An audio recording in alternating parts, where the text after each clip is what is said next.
Hello colleagues, thank you for joining me. Dean McNeil asked me to mention a little bit about the research initiatives that I've been looking at.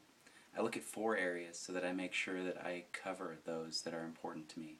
First area is military health, which I've spent most of my career. It's near and dear to me.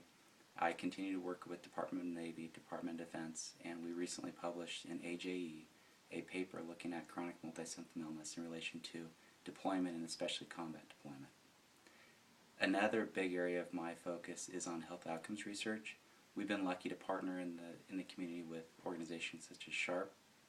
We recently had a couple papers accepted, one in telehealth looking at the benefit in certain populations, especially those that are underserved, where you could gain better outcomes through telehealth initiatives in respect to COPD and heart disease.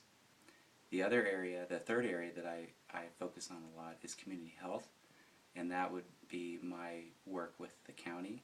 Currently we're doing a predictive model that could use, that joins the random digit dialing that they have been doing, which costs about $1 million a year.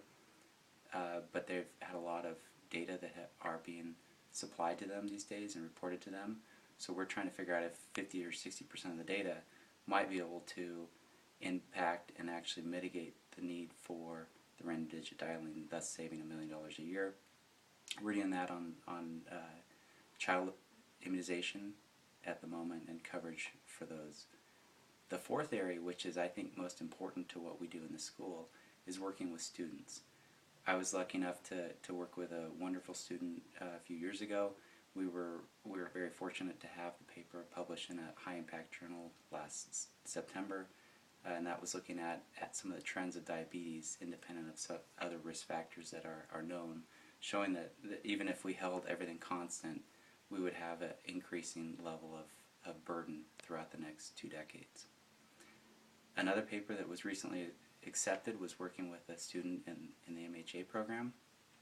Her name is Xia Ming, and that was looking at splenectomies and the management and across different hospital systems. So a lot that's going on. If you're interested in working with me, let me know and we'll make something happen. Thank you.